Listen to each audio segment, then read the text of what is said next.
Chapter 4. The House. From her very first visit to the vineyard, Amelia loved the slow pace of the islands.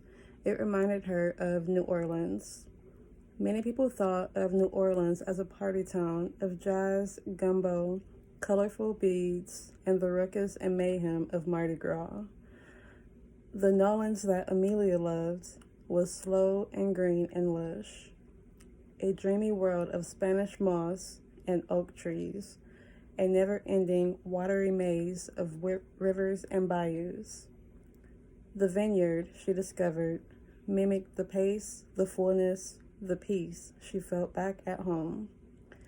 When she and Omar first found the site where they would build their house, the home she lovingly called Chateau Laveau, they remembered driving through what seemed like an endless stretch of woods. Then, finally, they were there. An expanse of grass, high atop a bluff, overlooking Vineyard Sound. Amelia remembered standing back in awe and thinking it was as if she were looking at a painting, rather than something out of real life. Together, with their architect, Charlotte Kemp, they built a home that would straddle the old and the new. On the outside, they wanted a mix of classic Greek revival details that were popular down islands, while still cloaking the house in the more relaxed, wood shingle cottage aesthetic of up islands. Inside, they longed for a home that would serve as a living gallery for the collection of African American art that was quickly taking over their New York City duplex. Pieces by Woodrow Nash, Leroy Campbell, Charlie Palmer, and so many more. In the interior of the house, skylighted hallways with cathedral ceilings served as the gallery walls for the art. The public rooms boasted floor-to-ceiling windows, and the L shape of the house meant there was a water view from almost every room. The walls were painted a creamy white so that the real stars of the house remained the pieces of art that Amelia loved so much. Custom-made sofas and chairs of cream, tan, and white with throw pillows the color of the vineyard waters graced the sitting room. Driftwood tables anchored the space, while lined wood ceilings made it seem as if the house might float upward like a hot air balloon. Each of her goddaughters had a bedroom with a specific mood and a masterpiece. Perry's room was a vision of blue and white. China blue fabric made the walls soft to the touch, while navy blue and white floral patterns covered the headboard and a mannequin torso that set sentry in the corner. The room was filled with her favorite books, all custom covered in black and white jackets. Emma had designed so that when they were grouped together on the shelves, they made a map of Oak Bluffs. Lorna Simpson's Water Bearer was the central piece of artwork in Perry's room. The ebony skin of the model, clothed in a white linen dress, her back turned to the camera, water pouring out of the pitcher she held in either hand. It was a photograph Perry never grew tired of. For her, it was the rife with possibility. In the artwork, the jars were always half full. There was always more to pour. Olivia's room was golden. The walls were covered in a sunshine yellow fabric that Farrow and Ball called babouche, because it mirrored the color of the leather slippers of that name worn by men in Morocco. The headboard was covered in a fuchsia and marigold Mexican print, and there were pops of fuchsia around the room and pillows and on the bookcases. It was a room that Olivia loved so much that when she got her first apartment, she asked Emma's interior designer to decorate in the same color schemes. One of Carrie Mae Weems' kitchen table series hung in Olivia's room. In it, the artist applies makeup in the mirror, while an afro-puffed little girl looks on and does the same. It always reminded Olivia of her and Emma, how much they were alike. While Emma would never say it, Olivia couldn't help but feel that she was Emma's favorite. Billy's room was a study in black and white, a tiny little alcove that sat on the third floor, the attic level of the house. For years, Billy thought she had been slighted. The room was small, with just one window, round like a porthole on a ship. But by the time she graduated high school, Billy had come to love it. It wasn't until she entered college that she realized the tiny painting of the woman with the mustache was a bona fide Frida Kahlo autoretrato. Amma Sweet had several museum-quality pieces, including a cheeky little basket that she kept in her dressing room. But the one the girls liked best was called Mayflowers Long Forgotten, also by Carrie Mae Weems.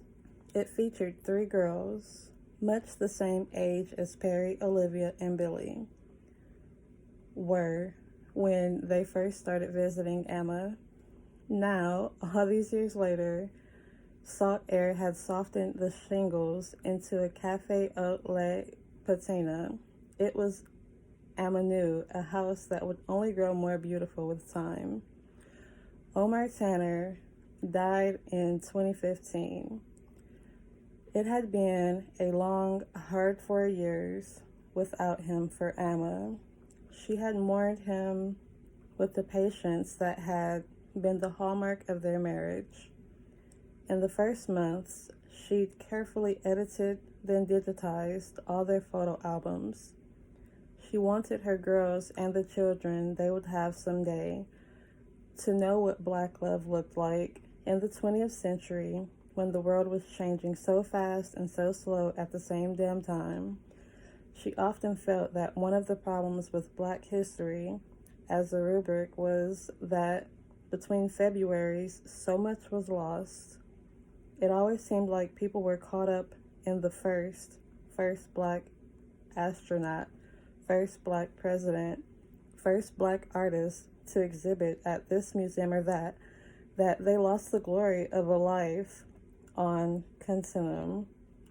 Emma thought it didn't matter that she was one of the first Black women on the floor of the stock exchange. What mattered was how she felt every time she rang the bell or closed a multi-million-dollar deal. It mattered all the times her hunches paid off in spades, and all the times when she'd nearly lost her shirt and somehow summoned the courage to get out there and risk boldly again. When she looked at pictures of Omar, what she loved wasn't remembering the first time they went to Paris or Tokyo, but the 10th and the 20th, when the city seemed as familiar to them as their hometowns, and they could make their way back to a favorite restaurant down the back alleys, never needing to consult a map. She wanted the pictures to show all the life they had lived, the travel, the adventures, the quiet moments, and the appreciation. Omar had not been much of a talker, but his heart was pried open in a way that his mouth was not. He loved art and music and people. Emma loved to give dinner parties at the vineyard, and he encouraged her, as much as I'd like to. I can't keep all this beauty and genius to myself, he'd say when she'd rattled off the guest list for a Saturday supper. She took a year to just go through the pictures, to organize them, to inhabit them, to let the memories wash over her. The next year, in 2017, she went through his letters. Omar was a fine one for courting by letters. She felt bad that her girls would likely never know the incomparable pleasure of opening up the mailbox and seeing a letter from a lover. The script as familiar as his hands. Emails. Whoever fell in love over emails. Texts were worse. Dating apps, the very bottom of civilized society. Emma sucked her teeth and shook her head, enjoying the internal rant that was building. She thought it was a wonder people were still getting married, still falling in love, still having babies. The modes of connection were so quick, so soulless and cold. In the third year, 2018, she sorted through Omar's clothes. Many widows do this first, but she hadn't been able to bear it. His walk-in closet in their Central Park apartment smelled so much like him that she could hardly bear to open the door for the first year. Every time she did, she would be hit by a wave of tobacco and his aftershave scented with patchouli and vanilla.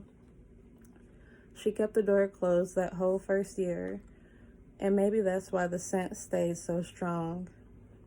His closet was a tomb of his scent, a scent that she loved more than she'd realized. It wasn't until the second year that she opened the door and took out a single item, Omar's black turtleneck, the one that made him look like the Black Panther he never actually was. It was cashmere, Ralph Lauren, and he wore it with jeans every time they went to Paris. He never wore jeans in New York, even on the weekends. In the city, he wore slacks or khakis. But something about Paris made him gravitate toward American denim.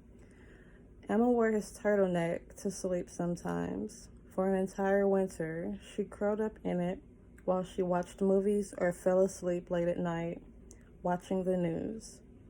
She had one serious love affair before Omar, but that seemed like a blip compared to the 33 years she spent with Omar.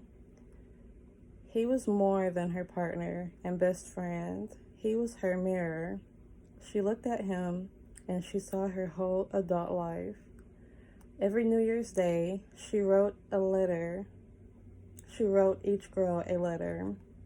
After breakfast, she changed into his turtleneck and a pair of silk pajama pants and curled up on her couch with its Central Park views. These letters she kept in the safe deposit box at her office, only to be opened after she passed away. Emails and texts be damned. She wanted the girls to know her handwriting. She wanted to tell them all she'd learned in this life, about how to love a man and what she'd learned after his death, about how to slowly and lovingly let him go.